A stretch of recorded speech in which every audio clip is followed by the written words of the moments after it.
Soy originario de un pueblo pequeño de Estados Unidos, de la ciudad de Guymon, Oklahoma.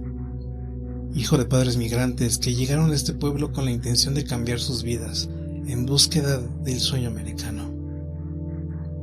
Esto que narro sucedió hace años, cuando estudiaba mi último grado de high school. Tenía alrededor de 17 años. Parte del plan de estudios incluía materias enfocadas a aprender idiomas, algo que para mí en lo personal me llamaba mucho la atención. Los maestros me decían que no había mejor manera de aprender un idioma que viviendo en el lugar en el que se habla, para poder aprenderlo bien, desde sus raíces, como debe de ser. Así que escuché su consejo y me inscribí a un programa de intercambio. Solo tenía que esperar a que se abriera algún intercambio. Y la posibilidad se presentó un par de meses más tarde. Existía la posibilidad de viajar a Japón. Una familia podría darme casa y alimento durante 6 meses. Viviría con ellos, aprendería su cultura y su idioma, y podría asistir a una de sus escuelas. Mis padres estaban muy contentos. Esta oportunidad no se daba muy a menudo, así que me impulsaron para lograrlo. ¿Te imaginas?, me decía mamá, no solamente eres un latino que vive en Estados Unidos, sino que también tienes la oportunidad de viajar a otro país, conocer su cultura, conocer gente nueva, lugares hermosos. En lo que llegaba la fecha de mi vuelo, ahorré todo el dinero que pude. Trabajé en las tardes en un par de negocios de vecinos y conocidos de la familia. También ayudaba a mis papás en el restaurante. Todas las propinas que ganaba las ahorraba, con tal de tener algo de dinero para mi viaje. Finalmente, el día llegó. Había recogido mi boleto de avión 2 días antes. Preparé mi equipaje, mi ropa, mis pertenencias. Todo estaba listo. Ese día nos levantamos muy temprano porque tuvimos que trasladarnos en auto a la capital de Oklahoma, donde está el aeropuerto. Mi vuelo salía muy temprano, a las 7 de la mañana. Estando en el aeropuerto, me despedí de mis padres. Mi madre se abrazó fuertemente. Parecía que no quería soltarme. Me dio la bendición como 5 veces. Me llenó de besos y por fin me soltó. Después mi padre me abrazó fuertemente y me dijo: cuídate mucho, hijo. Disfruta este viaje. Disfruta la experiencia. Aprende mucho. Conoce mucho. Supérate a ti mismo. Pero sobre todo, hijo, supéranos a nosotros. No olvides que tú eres un buen hombre y que te estás preparando para ser cada día mejor. Me abrazó fuertemente y colocó discretamente en mi mano un fajo de dinero. Estoy seguro que esa cantidad de dinero debió haberla ahorrado durante meses, quizás durante años, no lo sé. Con los ojos enrojecidos, caminé por ese largo camino para abordar mi avión. Minutos más tarde, despegó. Se dirigía a la ciudad de Tokio. Iba a ser un vuelo muy largo, más de 14 horas, así que decidí recostarme en el asiento y tratar de dormir lo más que pudiera. Me habían dicho que el cambio de horario te puede llegar a ocasionar problemas, así que decidí mejor descansar. Pero no pude quedarme dormido. Sentí una mezcla extraña de nervios, miedo, emoción, pero sobre todo una inmensa felicidad. Pasaron varias horas hasta llegar a la ciudad de Tokio. Desde el cielo se ve impresionante, una hermosa ciudad llena de luces, y felizmente me preparé para aterrizar. Ya no podía esperar más para iniciar esta gran aventura, sin saber que esta sería la experiencia más aterradora que tendría en la vida. El avión aterrizó. Yo tenía la indicación de acercarme al mostrador de la aerolínea, donde me ayudarían a encontrar a la persona que iría por mí, que me recogería en el aeropuerto. Llegué al mostrador, entregué mi boleto. Sin entender mucho de lo que me decían, la señorita que me atendió me dijo que esperara. Posteriormente, otra persona de la aerolínea me hizo una seña, que lo siguiera. Caminamos varios minutos hasta llegar a una especie de sala de espera. Aquel hombre de la aerolínea me hizo la seña de que me sentara, que esperara ahí. Y así lo hice. Me senté y esperé, junto a mis pertenencias. Minutos más tarde giré la cabeza y pude observar un pequeño letrero, el cual tenía mi apellido, Méndez. Me puse de pie y caminé hacia la persona que tenía el letrero. Era una hermosa chica, de corta edad. Calculo que tendría 2 o 3 años menos que yo. Yo le hice una seña que yo era ese Méndez, que yo era el del letrero. Y ella sonrió emocionada, me hizo una reverencia, la cual inmediatamente yo contesté de la misma forma. Hola, soy Aiko. Y me preguntó cómo me había ido en el vuelo. En un extraño pero entendible español. Sorprendido le pregunté, ¿hablas español? Sí, un poco. Lo estoy estudiando. Algo que me llenó de suma alegría. Yo le dije mi nombre. Soy Esteban Méndez, extendiendo la mano en este reflejo habitual que tenemos los occidentales de saludar. Ella comprendió completamente esa costumbre y me dio también la mano. Después de presentarnos, nos dirigimos afuera del aeropuerto, hacia donde estaba un taxi.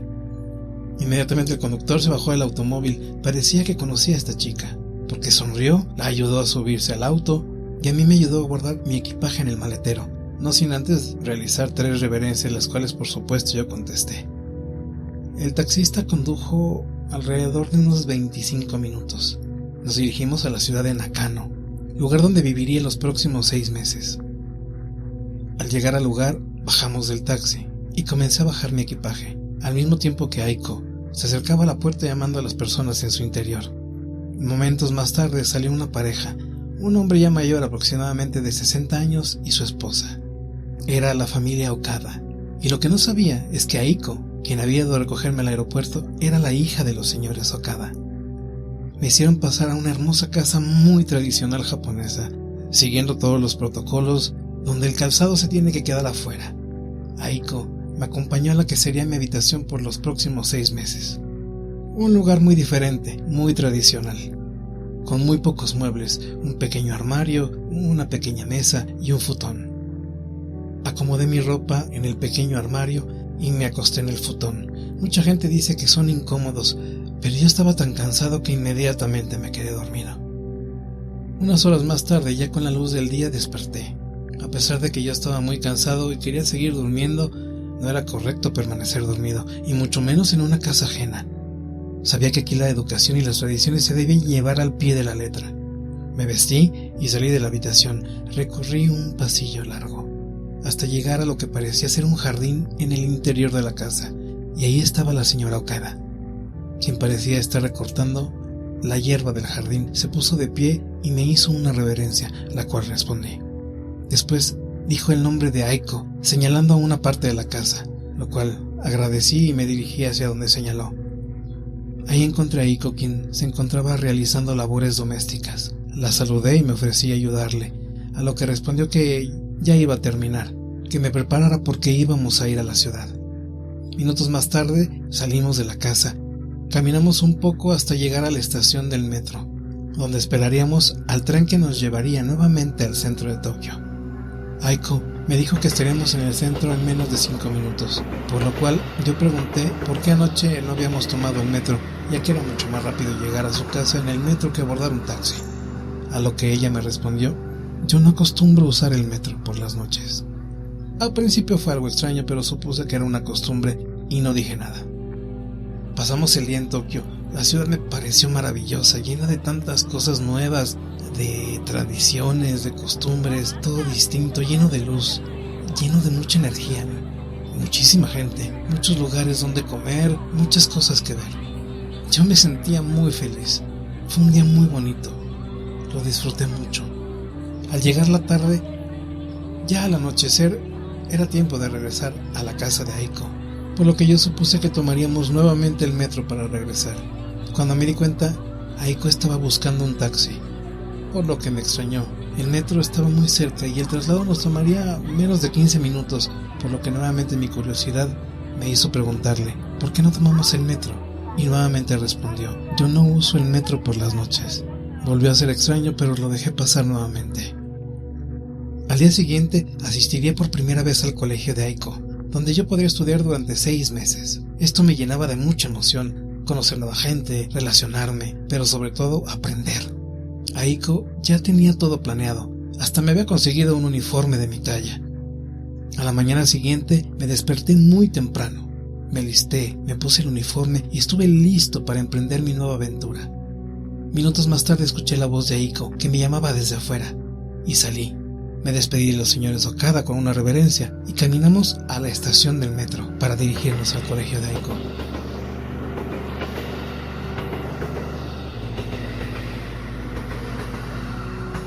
En el colegio, Aiko me presentó a sus amigos.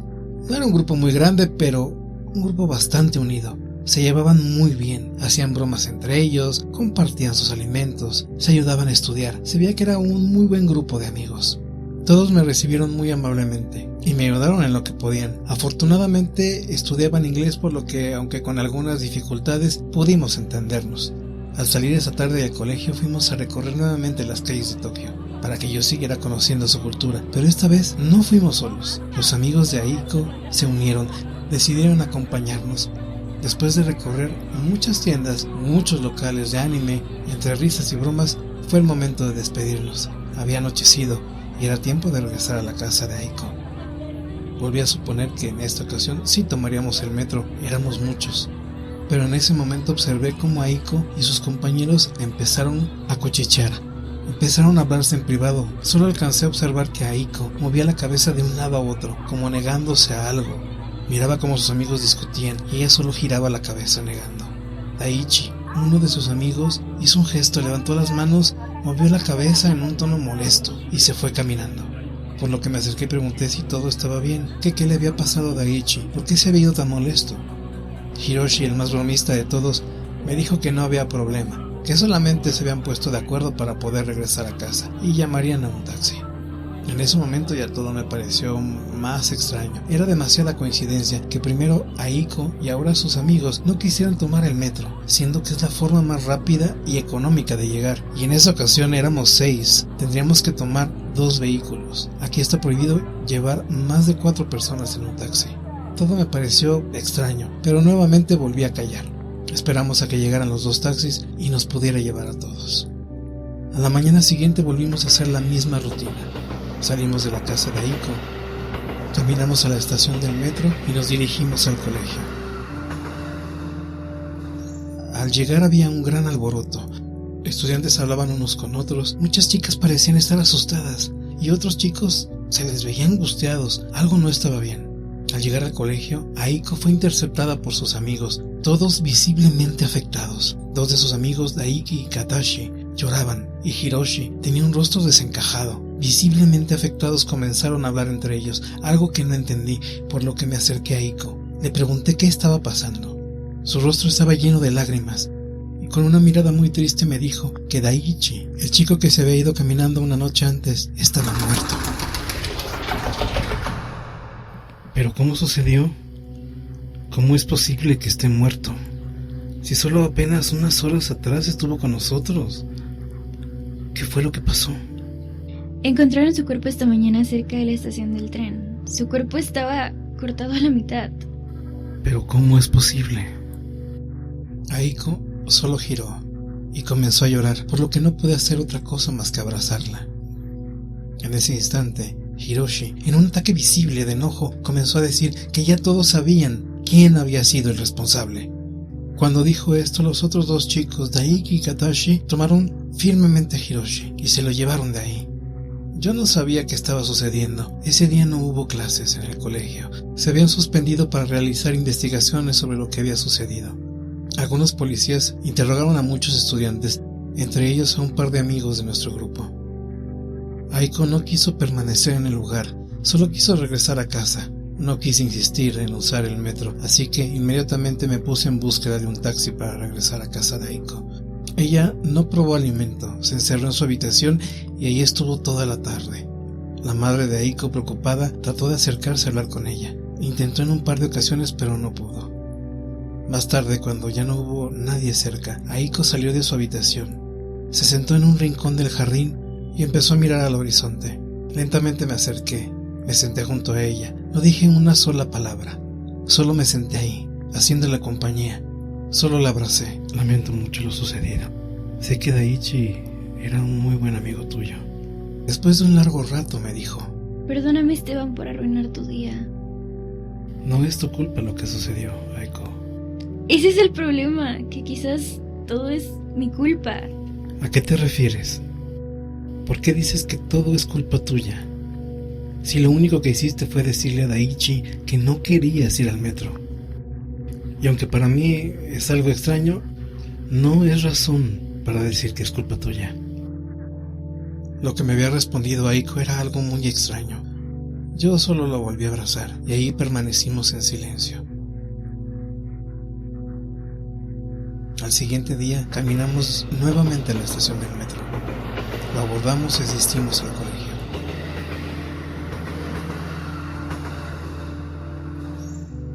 La interrogante en mi mente cada vez era más fuerte. ¿Por qué Aiko no deseaba usar el metro en las noches? ¿Qué había sucedido para que Aiko preferiría gastar dinero en taxi y tardar mucho más tiempo en llegar a su casa? Yo no podía quedarme con la duda. Tenía que saber qué estaba sucediendo. En el colegio, para no presionar a Aiko, me acerqué a Hiroshi. Le pregunté qué era lo que estaba sucediendo. ¿Por qué Aiko actuaba de esa forma? ¿Por qué les daba tanto terror usar el metro por las noches? Cuando le pregunté a Hiroshi, solamente me miró y 2 palabras salieron de su boca: teke teke. Se dio la media vuelta y se fue. En ese momento mi duda cada vez era mayor. ¿Qué es teke teke? ¿Qué significa eso? ¿Qué era? ¿Qué estaba aterrorizando a todos? No podía quedarme con la duda, así que en la noche, después de regresar del colegio, observé que Aiko esperó a que todos durmieran para salir al jardín y mirar al horizonte. Nuevamente me acerqué a hacerle compañía. Después de un rato de estar en silencio le pregunté: Aiko, ¿qué es teke teke? Ella volteó con un rostro de horror, me miró a los ojos y preguntó: ¿Cómo sabes tú de eso? Yo simplemente me quedé mirándola. Sus ojos inmediatamente se llenaron de lágrimas y me respondió: Teke teke es un yokai, un espíritu que ronda cerca de las estaciones del tren matando a todo aquel que se cruza por su camino, cortándolos por la mitad. Eso fue lo que le pasó a Daichi. Espera, ¿me estás diciendo que todo esto se basa en una leyenda? ¿En un mito urbano? No es un mito, es algo real. En verdad existe, ha matado a mucha gente. Esa es la razón por la cual no utilizo el metro por las noches. Está bien. Entiendo que existe algo que está matando gente. Pero ¿por qué dices que tú eres responsable de esto? Cuéntame qué sucede. Ella permaneció en silencio. Se negaba a platicarme lo que había pasado, pero era obvio que algo había sucedido con ella. Cuéntame por favor, Aiko. Después de un rato en silencio, Aiko comenzó a platicarme. La leyenda es muy conocida. El yokai es una mujer que ronda cerca de las estaciones del tren matando a todo aquel que se cruza por su camino, cortándolos por la mitad, y aunque nadie conoce su nombre, yo sí lo conozco. Su nombre era Kiyomi. Conozco su nombre muy bien porque era mi amiga, fue mi compañera en el colegio. Todo empezó hace un par de años. Kiyomi era demasiado introvertida y temerosa. Por su forma de ser, siempre fue el objeto de burlas constantes y de bromas pesadas por los demás compañeros del colegio. Yo trataba de defenderla, pero eran tantas bromas y tan frecuentes que a veces yo solo las pasaba por alto. Las ignoraba o volteaba a otro sitio. Un día una de esas bromas cruzó el límite. Los chicos del colegio planearon en secreto molestar a Kiyomi. Todas las tardes, ella y yo regresábamos a casa usando el metro, pero ese día yo había olvidado un libro en el colegio, por lo que pedí que se adelantara y yo la alcanzaría en la estación. Lo que no sabía es que esos 3 chicos la habían seguido a la estación, y cuando vieron que estaba sola, decidieron que era el momento adecuado para molestarla. Cuando llegué a la estación, pude ver cómo aquellos chicos comenzaron a acosar a Kiyomi. La insultaban, la empujaban, le jalaban la ropa. Quise intervenir, pero el miedo se apoderó de mí. No pude moverme y sabía que si me acercaba a esos chicos también me molestarían a mí. Así que solo me hice a un lado y me escondí. En ese momento, uno de los chicos tomó un insecto y se lo puso entre la ropa. Kiyomi, desesperada, intentó sacar ese insecto de entre sus ropas y en el forcejeo tropezó y se cayó a la plataforma hacia las vías. En ese preciso momento, pasó el tren. Solo se escuchó un grito de dolor. Un grito que jamás podré sacar de mi mente. Los 3 chicos se quedaron congelados y solo se miraron uno al otro. ¡No hicieron nada! Yo tampoco hice nada en ese momento. Uno de los chicos dijo: vámonos de aquí, no digamos nada a nadie, y solo se marcharon. En ese momento fue cuando yo salí de mi escondite y me acerqué a las vías. Y ahí estaba mi amiga, partida en 2 con un gesto de dolor y de terror. ¿Y diste aviso a la policía? No pude, me dio miedo. Pensé que me cuestionarían porque no hice nada para impedir que Kiyomi fuera molestada por esos chicos. Soy una cobarde. Ahora lo sé. No eres una cobarde. Simplemente tuviste miedo. Tú no habías podido hacer nada. ¿Y qué pasó con esos 3 chicos? ¿Continúan en el colegio? No. Días después, esos 3 chicos fueron encontrados muertos. Todos cortados por la mitad, descuartizados. En ese momento supe que Kiyomi había regresado para buscar venganza. 3 meses después, una noche al utilizar el metro para regresar a casa, sentí como una brisa recorría mi cuerpo y ahí escuché el ruido por primera vez. Ese ruido aterrador que erizaba mi piel. Y al girar, ahí estaba ella, mirándome a los ojos, arrastrándose en el piso, haciendo ese ruido al moverse con sus manos. Yo solo corrí sin detenerme hasta llegar a casa. Desde aquel día, muchos se han encontrado muertos de la misma forma que esos 3 chicos, cortados a la mitad. La poca gente que la ha visto y ha sobrevivido el tiempo suficiente para contar su experiencia, dicen que escuchan el mismo ruido. Pero, inevitablemente, días después, todos son encontrados muertos, cortados a la mitad. Y así se hizo famosa la leyenda. Aunque nadie sabía quién es el yokai, yo sé que es ella. Es el espíritu de mi amiga que sigue buscando venganza. ¿Ahora entiendes por qué digo que es mi culpa? Ha pasado casi 1 año y yo no he podido hacer absolutamente nada. No he vuelto a usar el metro por las noches y animo a quien puedo para no usarlo. Y esa noche permití que Daichi usara el metro. Y ahora está muerto. En ese momento ya no supe qué más decir. Enmudecí. La historia me parecía inverosímil, pero a la vez existía cierta verdad en ella. Era tanto el terror en la cara de Aiko que me di cuenta que no estaba mintiendo. En verdad tenía terror por lo que estaba sucediendo. Al día siguiente nos reunimos con los amigos de Aiko en el colegio. Saliendo de clases fuimos a un centro comercial para que me mostraran las salas de videojuegos y a comer algo. Todos teníamos un muy buen ánimo, como si inconscientemente quisiéramos borrar de nuestra mente todo lo que había ocurrido. Y a decir verdad lo conseguimos. Todos pasamos una excelente tarde. Nos divertimos y comimos cuanta golosina se nos atravesó por el camino. Pero la felicidad de esta excelente tarde se vio opacada al darnos cuenta que ya había anochecido y que era hora de regresar cada quien a su casa. Aunque no mencionamos nada, en el fondo la oscuridad de la noche despertaba esa sensación de miedo y angustia de todo aquello que había ocurrido. Llegamos a la calle y Aiko me pidió el favor de detener un taxi para regresarnos. Los demás chicos y yo nos volteamos a ver. Todos habíamos gastado todo el dinero que traíamos con nosotros divirtiéndonos en el centro comercial. Ya no traíamos dinero para pagar el taxi.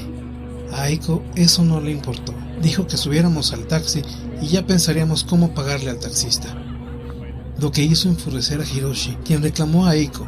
No entendí exactamente todo lo que le dijo, pero pude entender que Hiroshi le decía que ya no podía más con esta situación, que siempre estaban aceptando lo que ella decía porque le tenían mucho aprecio, pero ya no podían sostener este tipo de gastos diarios, que ella solo se encaprichaba, no pensaba en los demás y solo lo hacía en sí misma, y concluyó diciendo que estaban hartos de esta situación, que no continuarían aceptando sus locuras. En ese momento Hiroshi, Taiki y Katashi se dieron la vuelta y comenzaron a caminar a la estación del tren. Aiko trató de detenerlos, pero solo la hicieron a un lado y siguieron su camino. Yo solo la abracé y abordamos el taxi. Todo el camino Aiko se fue llorando, y yo tratando de tranquilizarla. Fue una de las peores noches de mi vida. No pudimos conciliar el sueño en toda la noche, esa sensación de miedo, angustia e incertidumbre por no saber si nuestros amigos habían llegado bien a casa. La mañana siguiente, llegamos lo antes posible al colegio, con miedo y angustia en nuestro interior, teniendo la esperanza de encontrar a nuestros amigos y saber que estaban bien. Al llegar al colegio, vimos un par de vehículos de policía estacionados afuera. Sin decirnos una sola palabra, supimos inmediatamente qué había ocurrido. Al entrar al colegio, fuimos interceptados por 2 agentes que nos preguntaron qué habíamos hecho la tarde anterior. Aiko les contó todo lo que hicimos hasta abordar el taxi y regresar a casa. Pero en ese momento aún no sabíamos con exactitud qué había pasado. Finalmente los agentes nos revelaron que Hiroshi había sido encontrado muerto cerca de la estación de tren.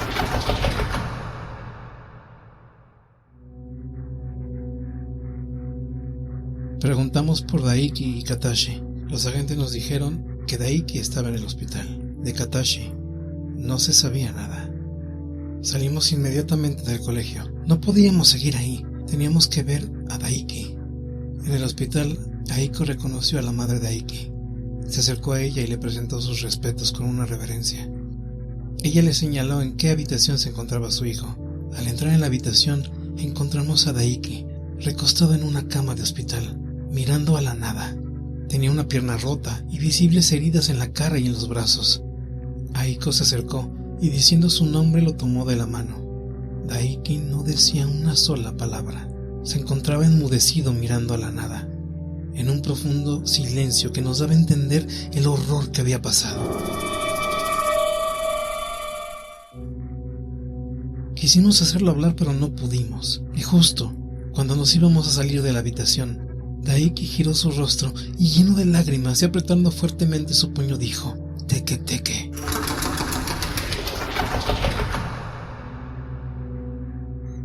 Al salir, vimos a la madre de Daiki llorando por su hijo. No pudimos hacer nada más que acercarnos y volver a presentar nuestro respeto.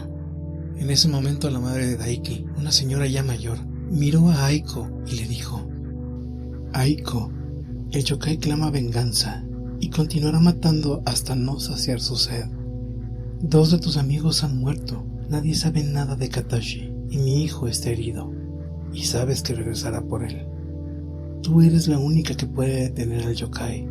Él clama venganza y continuará matando hasta no saciar su sed". Sin decir nada, enmudecidos, salimos del hospital. De camino a casa le pregunté a Aiko: "¿A qué se refiere la madre de Daiki? ¿Por qué digo que tú eres la única que puede detenerlo?". Siempre he pensado que Kyumi busca vengarse de todos los que le hicieron daño y continuará penando hasta no vengarse de todos. Pero si ya lo hizo. No, Esteban. Mató a los chicos que la molestaron y le hicieron daño. Aún queda una. Yo. ¿Tú? Pero si tú eras su amiga, ¿qué daño pudiste haberle hecho? El mayor de todos, la traición. Yo estuve ahí cuando la lastimaron y por mi cobardía no hice nada para detenerlos. Esto tiene que acabar. Llegamos a casa de Aiko y ella volvió a encerrarse en su cuarto. Yo hice lo mismo, me cambié de ropa y me recosté un poco. La verdad me sentía muy cansado. Llegando al atardecer, salí de mi habitación y pude ver que la señora Okada se encontraba preparando algo de té. Le pregunté si Aiko había comido algo y ella me dijo que no había querido comer nada y que había salido unos minutos antes. En ese momento sentí un escalofrío recorrer mi cuerpo. Le pregunté a la señora Okada si sabía dónde había ido Aiko, pero ella me dijo que no había dicho dónde iría. Solo se despidió y salió a la calle. En el fondo yo ya sabía dónde había ido. Tomé mi calzado y salí corriendo tras ella. Me dirigí corriendo a la estación del tren. Sabía que ahí la encontraría. Al llegar a la estación pude ver que Aiko se encontraba de pie en la plataforma, junto a las vías. Me acerqué corriendo a ella. Aiko, Aiko, por favor no lo hagas. Esteban, ¿qué estás haciendo aquí? No voy a dejar que hagas esto. Esta no es la solución. Regresemos a casa. Busquemos otra forma de resolver esto. ¿No has entendido, Esteban? No existe otra forma. Esta es la única salida. Esto tiene que terminar ahora. No, Aiko, debe haber otra solución. Busquemos ayuda. Estoy seguro que en ese instante una ráfaga de viento helado recorrió el lugar y fue entonces cuando escuché por primera vez ese ruido tan aterrador que me heló la sangre. Giramos la cabeza y ahí estaba ella, esa imagen que jamás podré olvidar de mi mente.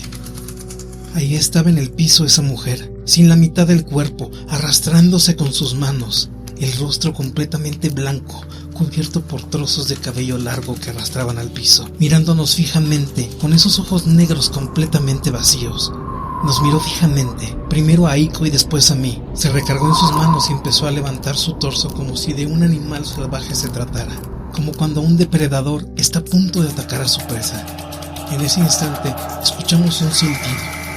Al voltear a la estación había aparecido una mujer vestida de uniforme. Era una policía que al parecer estaba patrullando el lugar. Cuando había contemplado la escena, sacó su arma, apuntó al yokai y gritó: «¡Váyanse de aquí! ¡Corran!». El yokai la miró fijamente y se lanzó hacia ella corriendo en sus dos manos. En ese momento Aiko y yo corrimos en otra dirección. Solo escuchamos 2 disparos. Y al girar pudimos ver que el yokai se lanzaba sobre la policía y en un instante aquella mujer había sido partida a la mitad.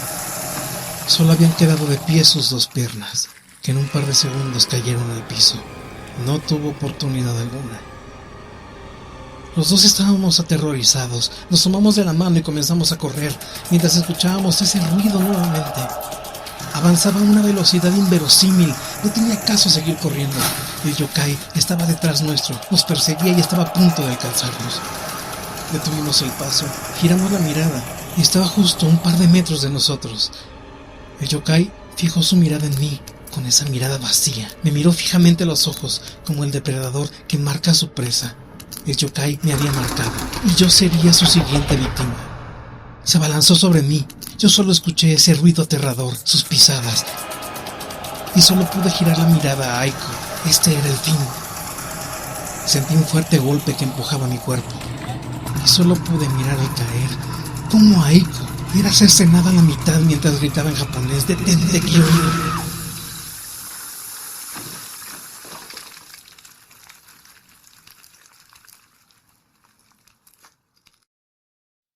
Ya no supe más de mí. Algo debió haberme golpeado la cabeza dejándome inconsciente. Lo único que recuerdo es despertar rodeado de paramédicos y policía. Solo pude ver los restos de Aiko. Sus ojos aún abiertos dirigían su mirada hacia mí y parecía que su rostro esbozaba una ligera sonrisa, llena de tranquilidad por haber sacrificado su vida por mí. 2 días después me encontraba nuevamente en el aeropuerto, esperando el vuelo que me conduciría a casa. Ya no podía permanecer ahí. El recuerdo de Aiko y de su sacrificio permanecería eternamente en mi mente, y lo ocurrido me marcaría de por vida. El único consuelo era el saber que ya todo había terminado. Subí al avión y despegamos. Encendí la pantalla para poner algo y tratar de conciliar el sueño. Un largo viaje me aguardaba. En ese momento quedé helado al escuchar un noticiero local en la pantalla del avión. おとといの夜、名古屋市内のこちらの住宅街で発見された OL 清水ひろみさんの遺体は腰の部分から切断されていますが、未だ犯行の方法は明らかになっていません。付近の住民の方にお話を伺ったところ、現場は夜になると人通りが少ないということで、目撃者がいたという情報もこれまでのところ入っておりません。